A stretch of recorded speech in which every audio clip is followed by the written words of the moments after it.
Good morning, students. In last lecture, we studied about exchange of gases. कि how exchange of gases takes place between alveoli and blood and tissue. This is totally depend upon partial pressure of gases like oxygen and carbon dioxide. Now next topic is transport of gases. कि how gases transport. Like in exchange of gases, alveoli से oxygen blood में आ गई तो वो उस tissue तक कैसे जाएगी, या जिस टिश्यू में O2 बनी वो वापिस एल्वेओलाई तक कैसे आएगी to release out. So if we talk about transport of gases, then transport of oxygen and transport of carbon dioxide.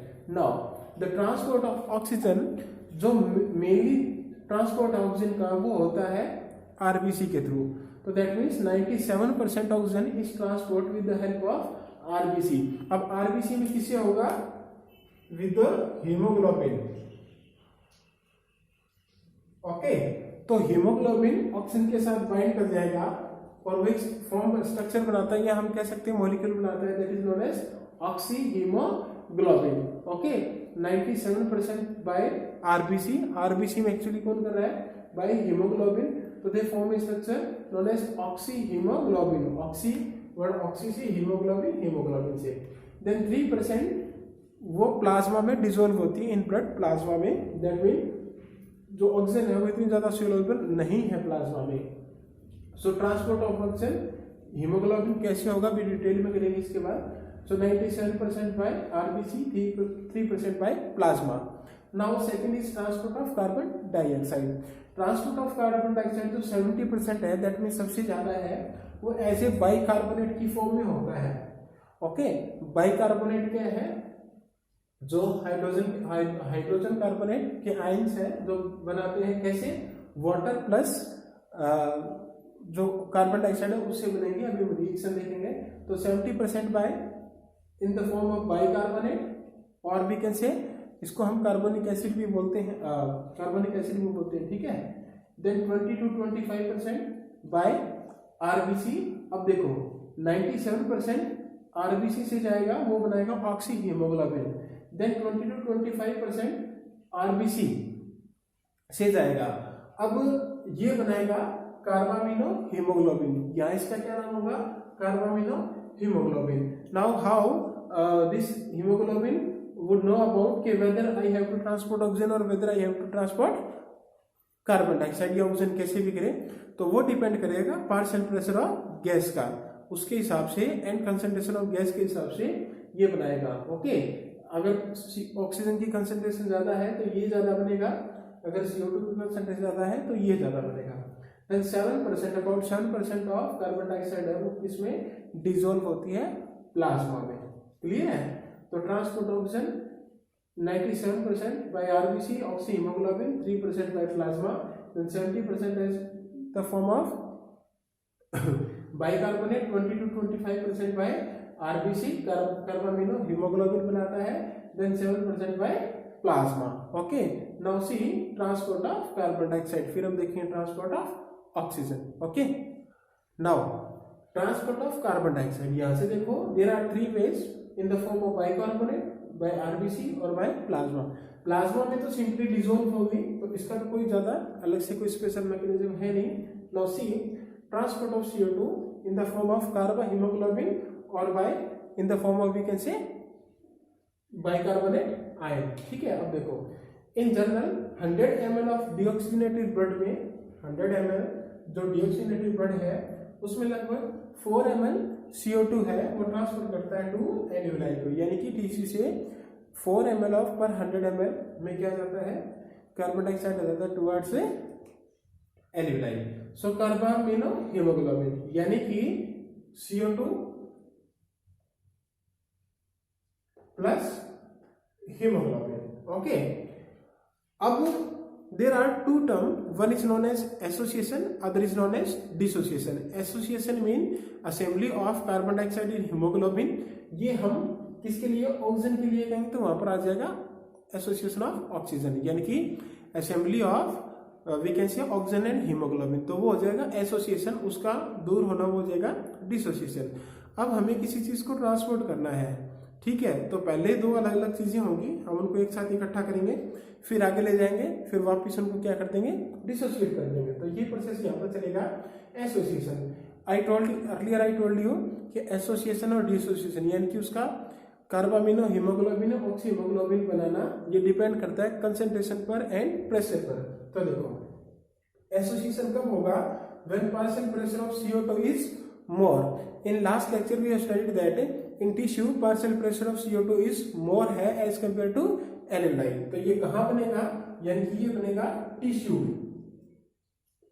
Okay, तो ऐसे ध्यान रखना है, एसोसिएशन ऊपर की तरफ एरो है तो partial pressure of CO2 is मोर। अगर CO2 का प्रेशर ज्यादा होगा तो टिश्यू में O2 का प्रेशर क्या होगा, कम होगा। तो दैट मीन फेवरेबल कंडीशन क्या है for association, partial pressure of CO2 more O2 less. तो डिसोसिएशन कब होगा और होगा कहां, एल्यूमिनाइल में। तो वी नो दैट इन एल्यूमिनाइल पार्शियल प्रेशर ऑफ CO2 वो लेस है, यहाँ पर पार्शियल प्रेशर ऑफ O2 वो क्या है, मोर है। तो ये किसको लीड करेगा, डिसोसिएशन को लीड करेगा। ये सेम फॉर्मूला या सेम रूल ऑक्सी हीमोग्लोबिन में भी चलेगा। ओके, तो कार्बामिनो हीमोग्लोबिन कैसे बना, एसोसिएशन डिसोसिएशन कैसे होगी, when partial pressure of carbon dioxide is more, कहां पर है, टिश्यू में, तो इसके साथ बाइंड कर जाएगा। ओके, यानी कि ये हमारा टिश्यू है,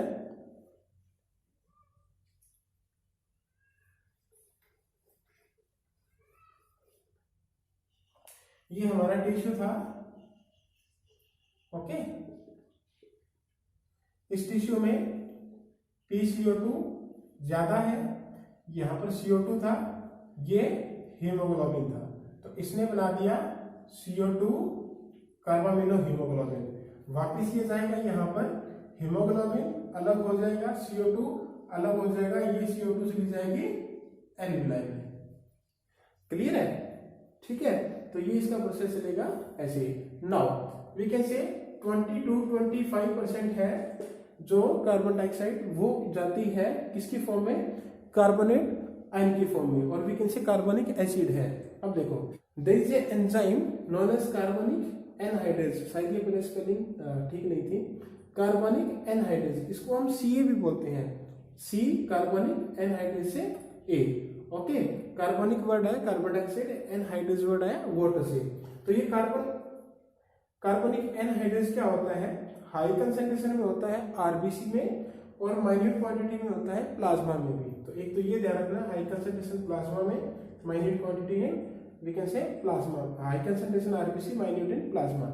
अब देखो when this CO2 react with water in presence of enzyme CA, okay, तो ये बनाएगा we can say carbonic acid. Okay, फिर फर्दर इसी एंजाइम से एक और रिएक्शन होगी, then it will form the bicarbonate ion and hydrogen ion. Okay, अब ये जो फॉर्म है इन सेल और इन प्लाज्मा, मोस्ट ऑफ जो आयन जो चीजें हैं वो आयंस की फॉर्म में रहती है, वो ऐसे प्योर फॉर्म में नहीं रहती। तो कार्बन डाइऑक्साइड वाटर के साथ रिएक्ट करेगा in the presence of enzyme carbonic anhydrase. This reaction is reversible. Reversible का मतलब क्या है, इधर भी जाएगी उधर भी जाएगी। सो ये कार्बनिक एसिड बनाएगा and finally it form the bicarbonate and plus hydrogen ions. Clear है, अब ये कहां बनेगा, इन टिश्यू में, दैट मीन्स ये किस में बनेगा, टिश्यू में। इज क्लियर और नॉट। अब देखो टिश्यू में जब ये बनेगा तो due to formation of this bicarbonate ion, जो H आयन है, H आयन की वो क्या हो जाएंगी, number, the number of H ion would increase. अगर number of H ion increase हो गया तो इसका मतलब जो है एसिडिटी है या एसिडिटी है वो ऑल्सो क्या होगी, इंक्रीज होगी, और जो pH है वो क्या होगा, लो होगा। यानी कि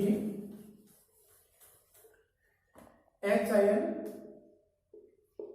का नंबर क्या होगा, इंक्रीज होगा या मोर होगा, तो pH क्या हो जाएगी, लेस, एसिडिक कैरेक्टर क्या हो जाएगा, मोर। तो these conditions are favorable for we can say carbon dioxide, okay, और we can say association of carbon dioxide। इसका उल्टा इसके लिए होगा अलग। सो अब ये ध्यान रखना है कि हाइड्रोजन आयन की कंसंट्रेशन कैसे बढ़ी। ओके, तो increase in hydrogen ion concentration, there is a less pH, acidic क्या हो जाएगा, ज्यादा हो जाएगा। ये तीनों टर्म ध्यान रखनी है। Okay, will use in the that transport of oxygen में। क्लियर है? तो carbamino haemoglobin association high PCO2 पे, लो O2 होगा। डिसोसिएशन में इसका उल्टा हो जाएगा। Carbonic anhydrase high concentration RBC में है, कुछ प्लाज्मा में भी है। ये क्या बनाता है, बाइकार्बोनेट आयन बनाता है and also form H ions. H ions की कंसंट्रेशन बढ़ेगी तो pH कम हो जाएगी, एसिडिक कैरेक्टर ज्यादा हो जाएगा। क्लियर है? बात आई समझ में? यानी कि ये सारी चीजें कहां होगी, जहां पर मोर CO2 है। अगर मोर CO2 होगा तो CO2 का जो पार्शियल प्रेशर है वो भी क्या होगा, ज्यादा होगा। यानी कि ज्यादा H ion, less pH, more acidic, more carbon dioxide, more pressure, किसके लिए फेवरेबल है, for transport of carbon dioxide. यानी कि they are favourable for transport of carbon dioxide. Clear है? अब देखो transport of oxygen. Now transport of oxygen. Transport of oxygen के लिए एक कर्व बनती है, that is known as oxygen dissociation या ऑक्सीजन एसोसिएशन डिसोसिएशन कर्व, और ये बनती है सिग्मोइड कर्व। सिग्मोइड कैसी होती है, ऐसी। ओके, तो हम एक ग्राफ प्लॉट करते हैं, किसके against, partial pressure of oxygen and percentage saturation of haemoglobin with oxygen. Percentage saturation का मतलब क्या है कि कितना हीमोग्लोबिन, कितना परसेंट हीमोग्लोबिन ऑक्सीजन के साथ बाउंड हो गया, that is known as percent saturation. अब देखो, this side is partial pressure of oxygen and this side is haemoglobin. Now there are some factors for association of Hb with O2। तो इसमें 4 mainly factor है। The very first factor is partial pressure of O2, high partial pressure of O2, ये किसको lead करेगा, association को। Then low partial pressure of CO2, clear है। Than less temperature, then less H ion concentration. Association को कौन करेगा, partial pressure of oxygen ज्यादा हो, पार्शियल प्रेशर ऑफ CO2 कम हो, टेम्परेचर कम हो, और हाइड्रोजन आयन की कंसंट्रेशन भी क्या हो, कम हो। अगर हाइड्रोजन आयन की कंसंट्रेशन कम होगी तो जो pH है वो क्या हो जाएगा, मोर हो जाएगा और लेस एसिडिक हो जाएगा। बात समझ गई? ये उल्टा था किसमें, टिश्यू में, in case of transport of carbon dioxide. तो पार्शियल प्रेशर ऑफ ऑक्सीजन ज्यादा हो, partial pressure of carbon dioxide कम हो, टेम्परेचर लेस हो, और लेस क्या हो, हाइड्रोजन आयन कंसंट्रेशन हो। हाइड्रोजन आयन कंसंट्रेशन लेस होगी तो pH ज्यादा होगा, एसिडिक कैरेक्टर क्या होगा, कम होगा। ये सारे के सारे फेवरेबल हैं for association of Hb with O2। Clear है? अगर मैं डिसोसिएशन की बात करूं तो उनका कर दो उल्टा। तो ये सारी कंडीशंस कहां होगी, ये सारी की सारी कंडीशन होगी हमारे पास एल्यूमिनाइन में। अब दूसरी बात करिए हम टिश्यू की, तो टिश्यू में इसका बिल्कुल क्या हो जाएगा, उल्टा। तो टिश्यू में PCO2 क्या होता है, लेस, सॉरी PO2 क्या होता है, लेस, PCO2 क्या होगा, ज्यादा, टेम्परेचर थोड़ा सा क्या होगा, ज्यादा, और जो कंसंट्रेशन है वो क्या होगी, मोर H ion concentration. I hope कि अब तुम्हें पता है कि ये टिश्यू के अंदर हाइड्रोजन आयन की कंसंट्रेशन ज्यादा क्यों हुई, ये कहां से हुई, जब हमारे पास क्या बना, बाइकार्बोनेट आयंस बने with the help of carbonic anhydrase. Is clear? तो ये जो सारे फैक्टर हैं ये किस में होंगे, टिश्यू में, और वो इसका क्या कर देगा, डिसोसिएशन। इज क्लियर और नॉट? अब ये दोनों चीजें एक दूसरे के ऑपोजिट चलेगी। जैसे जैसे ये प्रेशर बढ़ता जाएगा CO2 का प्रेशर घटता जाएगा, इसका प्रेशर घटता जाएगा, CO2 का प्रेशर बढ़ता जाएगा। क्लियर है? यानी कि ये दो चीजें ऐसी आ रही है आमने सामने से। क्लियर है? तो अब ये फैक्टर ध्यान रखने हैं एसोसिएशन के लिए। पार्शियल प्रेशर ऑफ O2 ज्यादा हो, पार्शियल प्रेशर ऑफ CO2 कम हो, टेम्परेचर कम हो। कम क्यों होता है? जो कूल एयर आती है जो नोस्ट्रिल से, इससे सारे जो कंडक्टिंग पार्ट है उससे, तो थोड़ा सा, इतना नहीं है कि बहुत ही ज्यादा कम टेम्परेचर हो या बहुत ही कम कंसंट्रेशन हो। Okay, less temperature then less एजाइल कंसंट्रेशन। ओके, ये होगा एसोसिएशन, इसका उल्टा होगा डिसोसिएशन। क्लियर है? No doubt. तो ये है सारे फैक्टर्स। अब इस कर्व को देखो। Now, this is a roughly idea I have made. 40% haemoglobin, यानी कि 40% हीमोग्लोबिन, 25% जो क्या है पार्शियल प्रेशर पे सेचुरेट हो जाता है, 75% होता है 40 पे, और 95% हो जाता है 80 पे। यानी कि हम इसको ऐसे एक ग्राफ को प्लॉट करें कि ये होगा, देखो here we can say, like here we can say 25, तो 25 पर इतना, देन आफ्टर 25 में 75 तक जाएगा तब हो जाएगा 40 पे, यानी कि 40, देन 95 चला जाएगा ये 80 पे।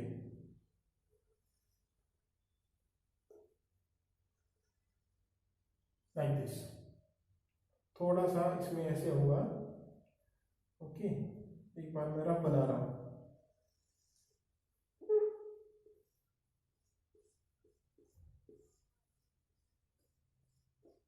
Like this. ओके, तो हियर वी कैन से, एक यहां पर 40% का ये या 25 पे रफली था, देन 75 का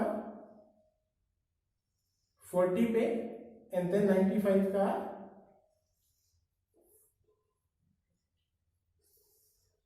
80 पे, लाइक दिस। ओके,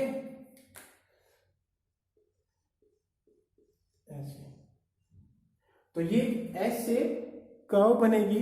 सेचुरेशन का मतलब क्या है कि एक ऐसा पॉइंट जहां हम आगे कुछ भी ऐड ना कर सके। तो जब 100% सेचुरेशन हो गया तो कुछ होगा क्या वहां पर? इस क्लियर है? तो ये फिर जो कर्व है ये ऐसे सीधी रहेगी। क्लियर है?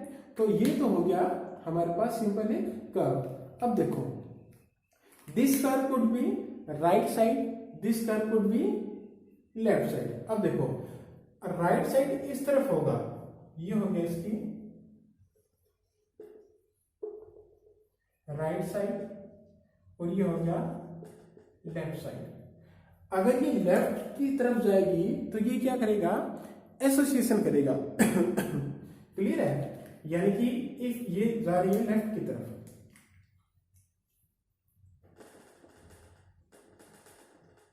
तो this will known as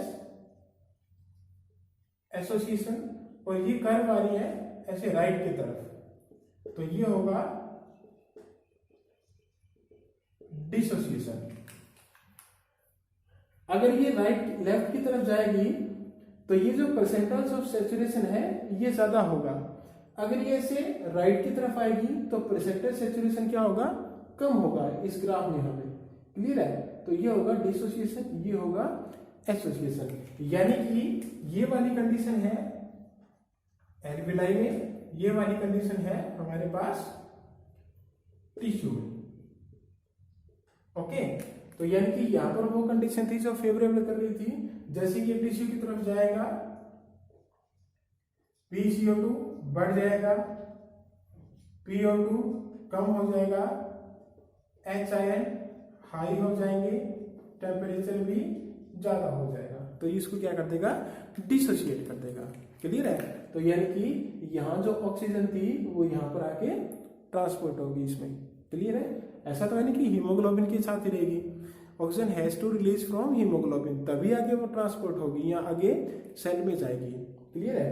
so this is about the association dissociation curve, sigmoid curve बनती है। ये डाटा थोड़ा सा ध्यान रख लेना ग्राफ के हिसाब से। क्लियर है? ओके, अब एक दो चीजें और है। वन हीमोग्लोबिन मॉलिक्यूल में 4 ऑक्सीजन आते हैं maximum, this is for maximum, और 100 ml ब्लड है, अबाउट 5 ml है क्या? हाँ 5 ml ऑफ जो ऑक्सीजन है वो ट्रांसपोर्ट करता है। Okay, under normal condition. तो 1 haemoglobin molecule maximum 4 oxygen molecule bound कर सकता है। 100 ml, 5 ml क्या होता है? O2, और CO2 कितना था? 100 ml is equal to 4 ml CO2। ठीक है, ये ध्यान रखिएगा। क्लियर है? So this is about the transport of carbon dioxide and oxygen. Regulation of respiration नहीं करना है अभी, देन रेस्पिरेटरी डिजीज है वो हम डिस्कस करेंगे 3-4। Okay, now there are 3 respiratory disorders given in this chapter. One is asthma, second is emphysema, third is occupational respiratory disorder. This you have to read yourself. Okay, asthma का reason क्या है कि inflammation हो जाता है bronchi and bronchioles में। Reason बहुत सारे हो सकते हैं। सिम्टम डिफिकल्टी इन ब्रीदिंग होती है, कॉजिंग व्हीजिंग, जैसे ऐसे सांस में जैसे आवाज आती है ना, नॉइज करता है सांस, वैसे होती है दिक्कत अस्थमा में। ओके, तो reason due to inflammation of bronchi and bronchioles. Second is emphysema. Emphysema का रीजन क्या है? ये क्रॉनिक डिसऑर्डर है, इसमें जो एल्वियोलर वॉल है वो डैमेज हो जाती है। तो ये क्वेश्चन बार बार पूछा जाता है कि what is difference between asthma and emphysema. तो एम्फीसिमा में क्या होता है कि एल्वियोलर वॉल डैमेज होती है और इसमें ब्रोंकाई और ब्रोंक्यूल्स में इन्फ्लामेशन होता है। तो आप ऐसे कर सकते हो कि ये ब्रोंकाई, देन ये ब्रोंक्यूल और देन ये एल्वियोलाई। तो ये यहाँ तक की जो डिजीज है दैट इज अस्थमा, और ये लास्ट वाले टर्मिनल डिजीज है दैट इज एम्फीसिमा। ठीक है, तो ये ध्यान रखना है। तो इसका रीजन क्या है? क्रॉनिक डिसऑर्डर है ये, एल्वियोलर वॉल डैमेज हो जाती है। सिम्टम क्या होगा कि एल्वियोलर वॉल डैमेज होगी तो जो रेस्पिरेटरी सरफेस है वो डिक्रीज हो जाएगा, तो जिससे respiration that means exchange of gases ही नहीं होगा या कम होगा, तो उससे फिर बहुत सारी प्रॉब्लम्स होती है। और सिगरेट स्मोकिंग इसका जो मेजर कॉज है। Each and every disease given in NCERT, strictly NCERT में जो वर्ड्स दिए हुए हैं वो लिखने हैं। अस्थमा एम्फीसिमा के बारे में कुछ भी कहीं से नहीं पढ़ना है। क्लियर है? तो asthma inflammation of bronchi bronchioles, emphysema alveolar wall damage हो जाती है। क्लियर है? ये 2 मेन वर्ड है, ये ध्यान रखने। Occupational respiratory disorder you have to read yourself. Okay, this is all about this chapter here. This chapter is finished. If you have any doubt then message me, okay, or send your doubt. Clear है?